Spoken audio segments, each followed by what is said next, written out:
এলাকাবাসী শেখ মহিউদ্দিন তিনি গত 15 তারিখে সাভার থানায় একটা অভিযোগ দায়ের করেন যে ব্যাংক টাউন এলাকায় তার একটা ট্রাক কাভার্ড ভ্যান রাত 12টায় অর্থাৎ 15 তারিখ রাত 12টা 10 মিনিটে ব্যাংক টাউনের বাস স্ট্যান্ডের পাশে ড্রাইভার হেল্পার ওখানে রেখে একটু দূরে খাবার জন্য চলে যায়।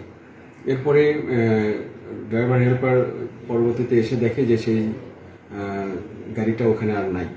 তো অনেক খোঁজাখুঁজির পরে যখন পায় না তখন সাভার থানায় মামলা হওয়ার পরে এটা খুব গুরুত্ব সহকারে এটা নেওয়া হয়। নেওয়ার পরে অফিসার ইনচার্জের নির্দেশে এসআই মেহেদি এটা কাজ করা শুরু করে দেয় তথ্য প্রযুক্তি ব্যবহার করে। তথ্য প্রযুক্তিতে দেখা যায় যে ময়মনসিংহ জেলাধীন ফুলবাড়িয়া থানার সুজন নামে একজন আছে যে এই ধরনের কাজ করে থাকে।